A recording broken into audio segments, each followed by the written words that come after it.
Hello મિત્રો, અમારા નવા બ્લોગમાં તમારું સ્વાગત છે। આજે અમારે ગોમ સભાનું આયોજન કરેલું હતું ઓગણવાળા મંદિરમાં। તમને કેવી રીતે અંદર ગ્રાન્ટો ફાળવવાની છે, ચર્ચા કરવાની છે એ તમને અમે બતાવીશું। તમે પહેલાં અમારા ઓગણ બાપાના દર્શન કરાવીશું।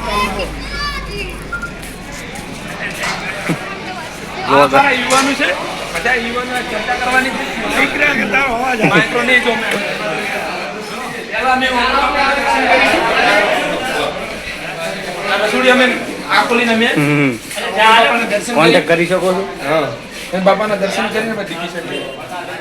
મંદિરેથી મસ્ત સરસ પછી લાગીને અમે ગામ સભામાં બધા બેસી ગયા। આગેવાનોને મારા સરપંચ સાહેબને બધા હાજરી આપીને મસ્ત પહેલેથી સરપંચ સાહેબને યુવા સરપંચ સાહેબ છે નોટમાં લખી અને બધા મુદ્દા રાખ્યા હતા લાઈન છટા। નોટમાં મુદ્દા લખી અમારે 3 લાખની ગ્રાન્ટ આવેલી પડી છે। બિન હરિભાઈ સરપંચ ડીકે સાહેબ હતા એટલે કેવી રીતે વાપર્યું એ ઉદાહરણ આપે હરા।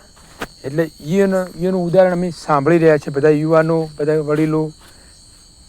પહેલે તો એમ જ માગણી કરી છે કે આપણે પહેલે ગટર લાઇનનું કામકાજ કરાવીશું, પછી ગૌચર મુક્ત કરાવીશું, પછી સીસીટીવી કેમેરા ગામમાં નખાવીશું, એ પણ વાત ચાલુ છે। અને અમે ચાની ચૂસકી મારી રહ્યા છીએ બસમાં। ચાની ઓર મજા આવતી અને ચાર તો અમારે જોવે અને ચાની ચૂસકી પણ મારી રહ્યા છે। પછી રાવણામાં ચા ફરેરી ડીકે સાહેબનું સુંદર વર્ણન ચાલુ છે, એકદમ ગામને હિતી લગતું। તરત અમારા ક્ષેત્રવાસના પંચાયતના સરપંચ શ્રી ગમનભાઈએ પણ બોલ્યા કે હું જે આપણા મહારાજવાસના સરપંચ કે એમાં હું સંમત છું। અમારા 2 યુવા સરપંચ છે। તરત અમારા સભ્ય એવા અમારા વર્ધનલાલે એમ કીધું કે સરપંચનું કરે અને અમારા સભ્ય કરે ગામ વતી અમે બધા નિકાલ એકદમ રાઈટ છે। ગામનું ભલું થતું એમાં અમે પહેલાં આવીશું। તરત અમારા દાદુજી પણ બોલી ગયા। દાદુજી કે સૌનો સાથ, સૌનો વિકાસ। તરત અમે બધી વાતમાં એકદમ સુંદર વાત સાંભળી। તરત અમારા બાબુભાઈ જોરાભાઈ એ પણ બોલી ગયા સૌનો સાથ, સૌનો વિકાસ અને ધર્મના કોમમાં ઢીલ રખાય નહીં। ગમનભાઈએ કીધું અને ડીકે સાહેબે કીધું કે જે ગ્રાન્ટ આવશે એ વાપરવાની છે।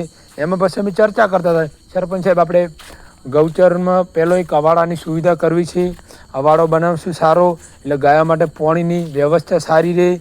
સરપંચ સાહેબ કે શૈલેષભાઈ તમે તો કારીગર છો, તમારી જે વસ્તુ જોતી હોય આપી છે। મૂકી સરપંચ સાહેબ આપણે મજૂરીની કોઈ લાલચ છે એની પણ આપણે ગ્રાન્ટ તમે કોઈ બી લાવો એમાં કોઈ માલ સામાન આપો અવાડાને આપણે કોમકાજ રજૂઆત એવી આપણી રજૂઆત કરી। તરત અમારા કાકા અભુજી આવ્યા કે આપણે વર્ણન કર્યું સૌનો સાથ, સૌનો વિકાસ એમ કરીને અમે આગળ વધ્યા। આગળ જઈને વગરના મંદિરની મોરી જઈને બધા ચર્ચા કરી। પહેલું તો અમે એક નક્કી કર્યું કે અમારા વાટનો નિકાલ કર્યો। અમારા વાટમાં બહુ ગારો થાય છે, પછી ગામમાંથી છે ખોડિયાલમાના મંદિર સુધી। એટલે સરપંચ સાહેબે કીધું કે પહેલાં આપણે ગ્રાન્ટમાંથી વાટું સુધારીએ, પછી ગૌચરનું જે બાવળિયા ઉગ્યા એ સાફ કરાવીએ। અમે બધા રાજીના રેડ થઈ ગયા। અમારા જેવા લોકલાડીલા એવા ડીકે સાહેબ સરપંચ બિન હરીફાઈ કર્યા હતા। અમને સારું લાગ્યું કે સરપંચ આવો યુવા જોવે અને ક્ષેત્ર પંચાયતના એ પણ યુવાન સરપંચ છે। ગમનભાઈએ પણ અમારા સાથને સંસ્કાર આપ્યા છે। આ મિત્રો તમને વિકાસની વાતો સરપંચે કરી બધી બતાવી। તમને અંદર કેવી રીતે વિકાસની વાતો કરી, વિકાસનું કામકાજ કરશું એ પણ બતાવશું આવનારા બ્લોગમાં। તમે અવશ્ય નિહાળજો અમારો બ્લોગ કેવો લાગ્યો લાઈક ફોલો કરજો, સબસ્ક્રાઈબ કરજો ચેનલને અને આવનારો બ્લોગ અવશ્ય જોજો। ત્રીજા ભાગમાં તમને ગામમાં વિકાસ થશે એ સરપંચનું એ કામકાજ બતાવીશું। એટલે આ ચેનલને લાઈક કરજો।